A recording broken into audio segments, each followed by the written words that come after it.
Welcome to the second edition of Showcase. This is a compilation of standout content from the past 3 months.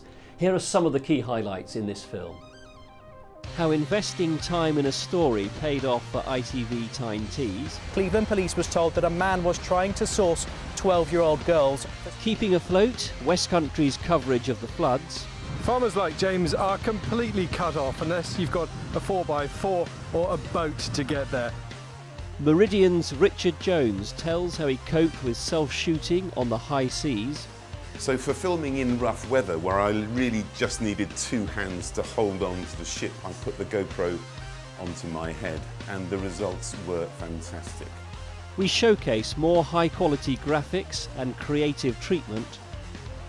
And will he phone a friend? Chris Tarrant and Central's Andy Bevan go head-to-head. OK, this is your £1 million question. I want to start with an exclusive that had all the ingredients, first-class reporting and treatment. It was delivered by Dan Ashby from ITV Tyne Tees, and the key to the success was investing time in the story.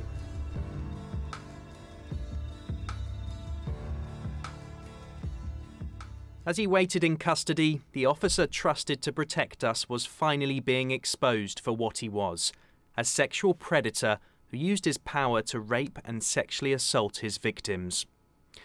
Last year, Wayne Scott was convicted of raping 2 women and sexually assaulting a child while off duty, but police believe he also attacked at least another 8 people, including sexually assaulting a woman in his police car. They said there were no grounds to suspend him sooner, no chances to stop him. But what did they know? By 2010, police had learned of 3 allegations against Scott. In 2003, the force gave him a written warning after he inappropriately touched a colleague. In 2009, a woman alleged Scott had organised to meet her for a date, worryingly, just a day after he'd arrested her. When Cleveland confronted him, he denied the allegation and was found to be working at that time, so no further action was taken. Then in 2010, a woman said Scott sexually assaulted her in his police car and then visited her at home with the intention of extracting sexual favours. Cleveland began investigating and discovered he had trawled police's intelligence systems to find personal details of 31 women in Hartlepool and Stockton, and they could see no legitimate policing purpose behind it. We've obtained copies of their internal logbook. It shows they spoke to 3 of those 31 women. The first 2 said they didn't recognise Scott. But the third claimed that a man had used her services as a prostitute and then asked if she could supply him with 12-year-old girls for sexual purposes. When police showed her a picture of Scott, she said she was 80% sure it was him. But the investigating officer concluded there were inconsistencies in her description. So, after speaking to just 3 of 31 women, they stopped looking into his sexual behaviour. The alleged crime that someone had tried to obtain a 12-year-old girl for sex was neither recorded nor investigated. And we now know Wayne Scott went on to rape or sexually assault more victims. Would you describe interviewing 3 out of 31 women as a thorough investigation? Well, Dan, as you know, the force referred itself to the Independent Police Complaints Commission in October of 2012. It would be inappropriate for me to answer that question because that question actually forms part of that ongoing investigation. We spoke to one of the women who police say Scott attacked. We've concealed her identity, but this is the first time she has been interviewed on television. In 2011, Scott arrested her and told her to get into his police car. She says he then parked it up and sexually assaulted her. He took me to an area in Portrack, where he sexually assaulted me. I did think he was going to go possibly further, but he didn't. It was possibly one of the most surreal moments that I'll ever have. It was fear. I mean, once he assaulted me, he turned to me and said I shouldn't give myself away too easily. And it was all mind games. So police knew of several allegations that Scott had acted inappropriately towards women, including allegedly sexually assaulting somebody in a police car. They also knew that he was searching out women's details with no apparent policing purpose. And yet they decided there was no grounds to investigate his sexual behaviour further, and instead took him to a misconduct hearing over his computer use. Scott told police that the reason he was searching women's details was to assist a member of the public in doing background checks. After investigating further, they accepted that was his reason, but decided he had broken data rules. One manager wrote, without wishing to belittle PC Scott, his naivety and stupidity landed him in hot water. At his misconduct hearing, he got a written warning. We've also obtained a whistleblower's report that raises serious concerns about how Cleveland went about their work. The whistleblower claimed that potential crimes had not been investigated, no crime reports have been submitted, due diligence in investigating these potential crimes has been ignored. We now know that the whistleblower's complaint went up to the top managers in the force. Despite the gravity of their concerns, Cleveland decided it could be dealt with as an internal bullying issue. That decision is also being investigated by the IPCC. One of the big things was the off-roster time, which I'm always, correspondents are always complaining about not having enough of. And I felt like it was a bold move to give me what was in the end 3 weeks off roster. So that made a huge difference to the output of the story. Another exclusive that stood out was Ronke Phillips's interview for ITV London with the mother of one of Lee Rigby's attackers. I'm sad. I'm very sad, and my heart goes out to the family now. Please, Lynette, I want you to find a space in your heart to forgive Michael for what he's done. He was such a sweet boy, but something happened to him. And this exclusive interview with a whistleblowing nurse was secured by Rob Osborne from ITV Wales. But she didn't check, so it was given to the wrong patient, and the patient who was supposed to have it did not have pain relief. The story of the Princess of Wales Hospital is something we've been covering for some time, concerns about the care patients have been receiving, and we quickly established this could be a story of national significance. So throughout this time I've been working closely with Penny Marshall and Reshma Rumsey at the National News, discussing latest lines, sharing contacts and ideas. We both obtained an exclusive interview with a whistleblowing nurse, and we both went big on it on the same day. Over the past few weeks we've seen outstanding coverage of the stormy weather in the UK. I want to focus on ITV West Country. From the Cornish coast up to the Somerset levels and beyond, they've coordinated great coverage day after day. Let's take a look.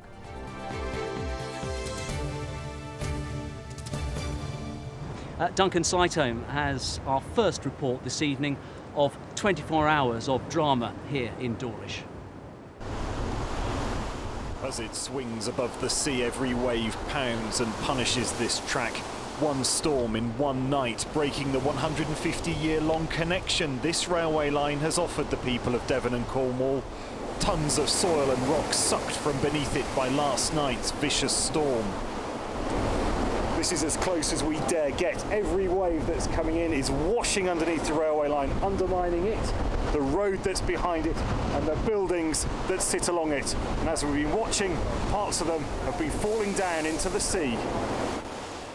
To give you some idea of the power of the waves, this surf centre was built to withstand high tides, but these supports have been scoured away by the waves.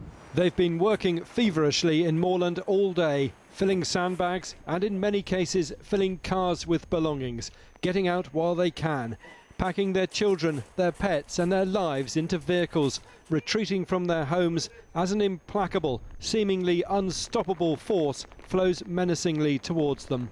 It's just not acceptable. We're demanding help. We have a right to help. This isn't our water. I've lived here for 11 years and I've got to watch it going underwater. It's not my fault. It's not my water. Local residents were less than satisfied that Mr Patterson didn't speak to them. That didn't stop them speaking to him. Why was this not done ages ago? Why have you only started doing this now? Why have you only just started putting the pumps out now? Why was this not done ages ago? Think of all the poor people's lives that have been ruined because of this. Spoken to no one, has he? We've got the farmers here, we've got members of the public here, we've got people that live here, and he's not here. He's not here listening to the actual people who are having to go through what they're going through with the flooding, with the water. No, it's not on. This would normally be a quiet Gloucestershire country lane, but as you can see, totally underwater, and you can get some idea of the depth by looking at these trees that are poking out above the surface. But we've got to be careful because actually you don't know what's under this water at the moment. Well, the house is completely flooded. There's between 2 and 3 feet of water throughout the entire property, and for half a mile in all directions at least, there's probably up to 4 or 5 feet of water, so she really is well and truly stranded. This is the tree that stopped me in my tracks on the way home from work last night. A very old oak tree which has fallen right across the road, as you can see. My car was just the other side. I got out in the dark to see if I could see how bad the damage was, and that's when another huge tree fell across the road about 200 metres further on, trapping me and my car in the gap in between. Not even the four-wheel drives can get through to James Winslade's farm now. The cruel water just keeps on coming, keeps on rising. James has had 1 hour's fretful sleep. He's got £500,000 worth of debt. His animals are worth exactly that. They're his life's work. And of course, it's not just the weight of debt bearing down on him. He doesn't want his animals to suffer either. How do you cope with that little sleep, with the whole of your livelihood teetering in the balance? I've already cried twice today. Just really emotional, really just draining. It's not only this, it's, you know, after last year's flood, a lot of the food isn't insured anyway. All of my fields are underwater. We've lost all our grass, so even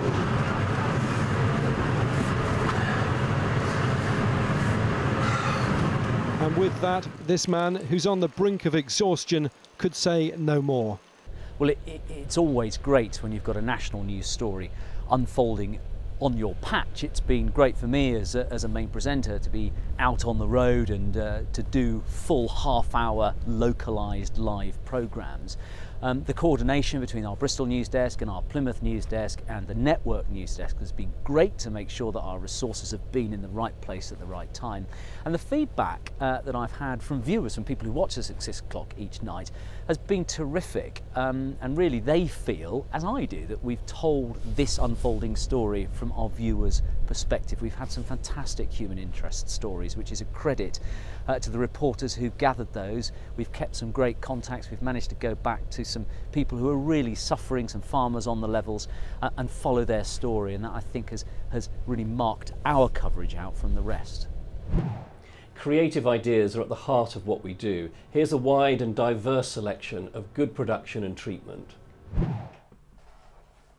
Sitting at her desk, Anthea Bell is completely lost in translation, transported to a world she's come to know very well over the past 44 years.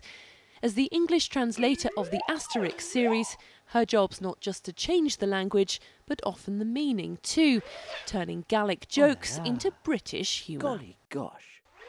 The Asterix books are full of puns and wordplay, and the moment you get a pun in one language, you simply cannot translate it straight into another. You've got to make up a different pun that fits the circumstances and will fit into the speech bubble.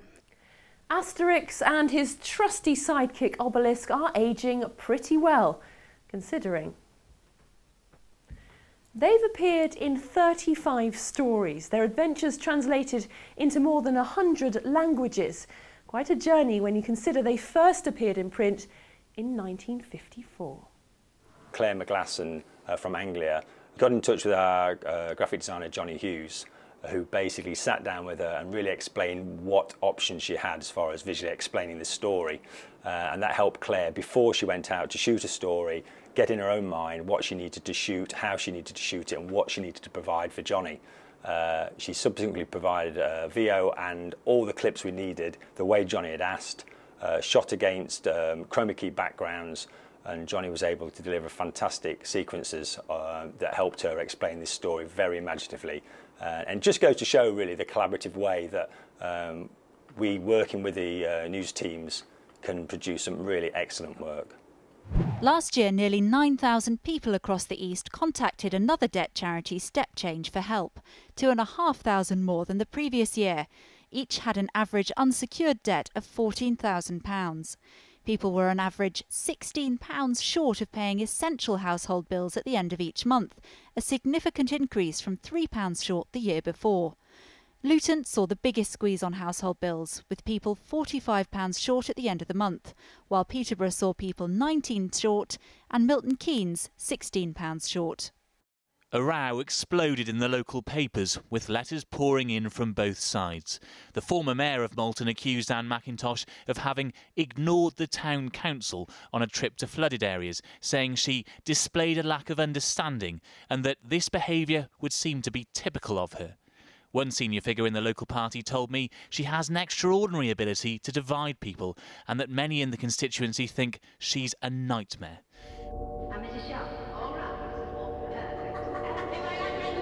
For more than 5 decades, the ghosts of Coronation Street have walked the cobbles of Quay Street.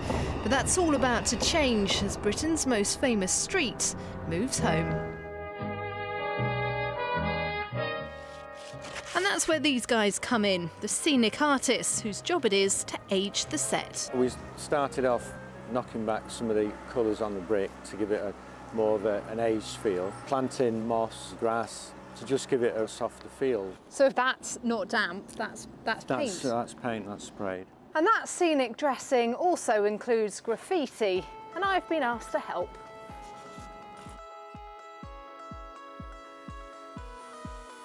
One of the biggest tasks was getting the tree in. The Alna Sicana was brought in from Holland, 6 tonnes and 40 feet high. It's one of the largest trees ever planted in the UK.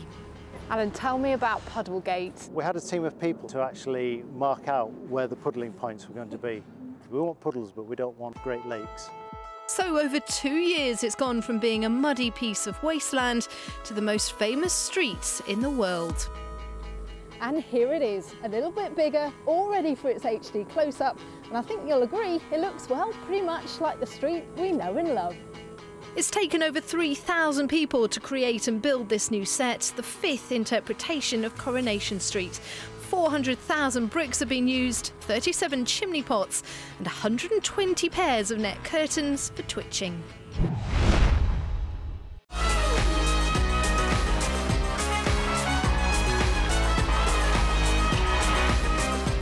She just continues to improve.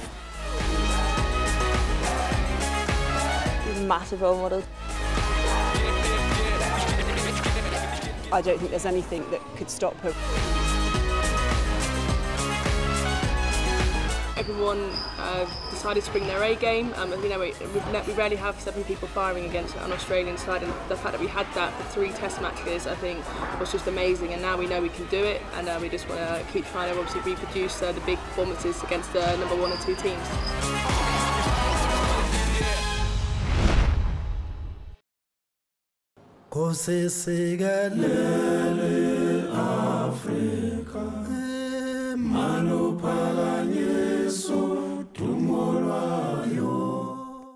When I say Nelson Mandela, I feel happy and I feel thankful because he gave his life to help a lot of people have hope for the future. As a role model for a lot of other people, not just me, but a lot of people that don't find it easy to fit in, or because of the colour, or because of their race. I'm a South African living in London, and today I feel bereft that I'm here. I think he was inspirational, and he had an air of magic about him that nobody else in the world can touch. There are many people who feel that it is useless and futile for us to continue talking peace and non-violence. You know, people tend to retaliate when something bad happens to them, but he forgave people, and he forgives people, and yeah, that's the inspiration he has. on me. I love each and every one of you. Beautiful to see the way he loved his own people, and every type of race, colour, religion, didn't matter. He was such a beautiful, art-giving man, you know. Let what has happened pass. He was able to forgive those who oppressed him. He just came out and he said, look, I'm going to forget what they've done to me. I'm going to forgive them.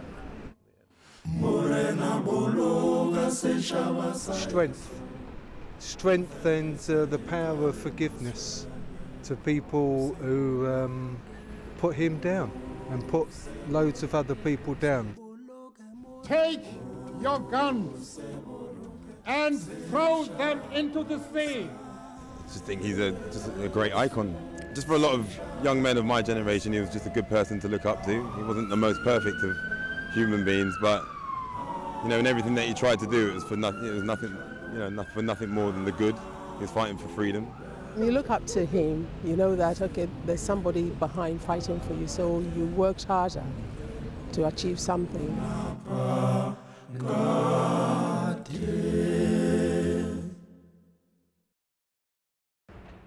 A soldier unable to defend himself, off duty and unarmed. This is one of the last images of Fusilier Lee Rigby, just seconds before the attack. Michael Adebolajo and Michael Adebowale had lain in wait, claiming Allah had commanded them to kill a soldier. The young father was the first they saw. With the Fusilier's blood on their hands and his body left in the road, Michael Adebolajo wanted people to film, as he claimed he was a soldier of Allah. By Allah, we swear by the Almighty Allah, we will never stop fighting you until you leave us alone. We must fight them as they fight us, an eye for an eye and a tooth for a tooth. Lee Rigby's mother had watched this footage in horror and knew it was her son. And I actually stood there and watched, you know, the whole thing. Tried to phone Lee. Couldn't get hold of Lee. About 2 o'clock, I was just going up to bed. I put the bedroom light on and the door went, and I knew straight away.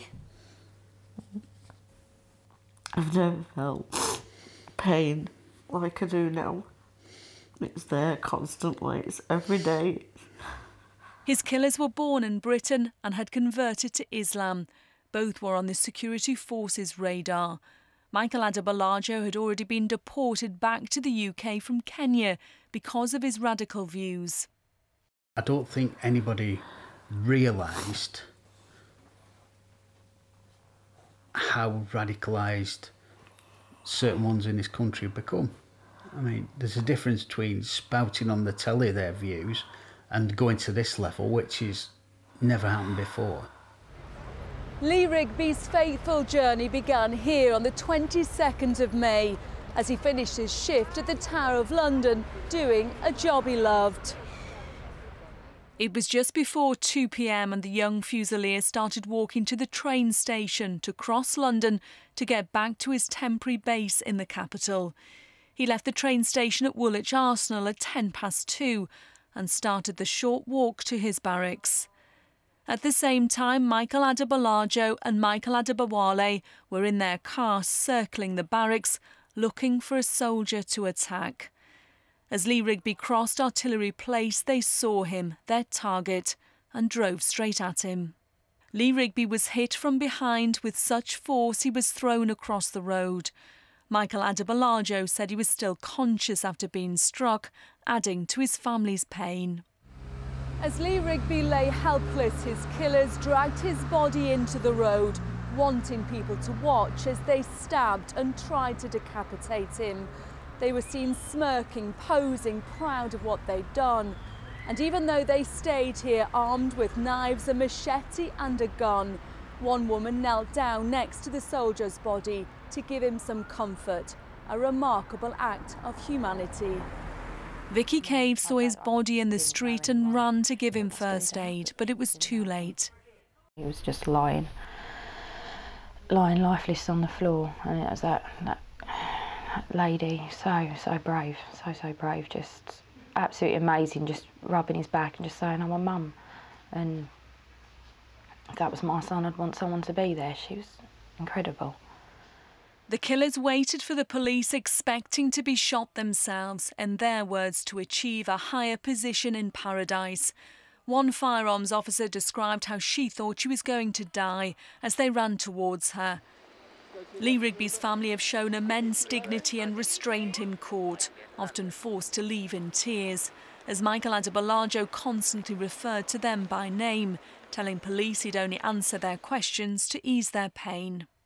Between us, we decided that the soldier is the most fair target. It just so happened that he was the soldier that was spotted first. Lynn Rigby said Lee had wanted to be a soldier from as young as 4.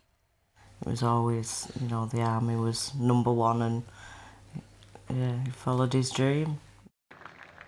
His family thought he was safe on British soil, his son too young to understand. My daddy, my hero, the words printed on his T-shirt, echoing the thoughts of everyone at his funeral.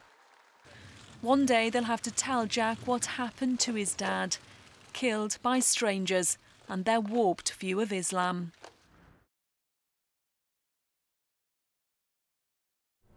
Getting the very best of what's in front of you on location is always a real challenge, and that's what faced Richard Jones from Meridian as he joined the sail training ship the Lord Nelson off New Zealand. The Lord Nelson is far from a beginner in tall ships races. She's taken part in many across Europe, but this is the first to be held in this part of the world, and the first pitting vessels from the north against rivals from the south. When I was planning to film on a tall ship at sea, I knew there would be 3 fundamental challenges: filming in rough weather, filming in a confined space, and filming high up on the masts. There was one obvious solution, and that was to take along our newly acquired GoPro. 3 main advantages: it's completely waterproof, it's very tough, and most important of all, it's almost journalist-proof. So simple, even I could use it. So for filming in rough weather, where I really just needed 2 hands to hold on to the ship, I put the GoPro onto my head, and the results were fantastic, no matter how wet the camera got. Then it was a question of climbing up the mast and filming. Now, clearly I wasn't going to do that myself, so I found and co-opted a keen member of the crew who again took the GoPro on a helmet cam or a helmet mount and went up aloft. And that's where the genius of the GoPro came in. In the old days, you just send the GoPro off, have no idea what it was recording, and end up with hours of footage. Now there's the GoPro app on a mobile or on a tablet. From this you can control everything the camera's doing. You can see what the camera's seeing. You can direct the person who's got the GoPro on their head, and you can record everything that you want to record. You end up with the footage you want rather than hours of material. All that from the comfort of a solid deck with a cup of tea in your hand. We've seen a lot of creative treatment, but I also want to celebrate good storytelling. Excellent use of interviews, strong writing to pictures, polished and well-constructed packages. It all makes for compelling viewing. It was like driving into a war zone. With the man in charge of firefighting operations at Sherburn today, our cameras were allowed up close to the devastation caused by yesterday's blaze. Blue sky here in North Yorkshire this afternoon, but just pan right a few feet and there's barely any sky to be seen at all. Thick black smoke still fills the air, and we're still several hundred yards from the seat of the fire itself. 1991, the Birmingham Six are set free from prison. Their convictions for the Birmingham pub bombings quashed after they'd been in jail for 16 years. They told us that we were selected and that they were going to frame us just to keep people in there happy. That's what it's all about. And do you think it's time that they looked into this, decided who actually did this and so on? Well, they know who's done it. The Birmingham police and the government, they know who done it. There's no arguing about it. They know who done it. Not only that, they've known for years before we even got out who done it. We will never get justice. Justice is an illusion to us. But I'll tell you one thing that we do deserve. Not just the Birmingham Six and our families, but also the relatives of those who died, those who were injured and their relatives, and particularly the people of Birmingham as a whole. At the very least we deserve is the truth. That's all we're ever going to get. It took 40 years for the people of Ireland to get the truth out about Bloody Sunday. I'm a Liverpool supporter, and it took us 26 years with the people of Liverpool and others to get the truth out about Hillsborough. And this is going to be our 40th year anniversary this year. Let's hope our 40th anniversary we'll get the truth. Of all the images filmed that night, the pictures of the nose cone embedded in a field at Tundergarth are perhaps the most iconic, seen by millions and filmed by cameraman Eric Scott Parker, who left the town centre after a tip-off from a member of the public. While we were driving away from Lockerbie, it seemed to take forever, and I kept looking around, seeing all the flames, and thought, I am driving away from one huge story that I don't quite know what it is. Well, we got up here, and there was the nose cone. I couldn't believe it, and we filmed round the nose cone. And unfortunately, the people that were in the nose cone were still in it.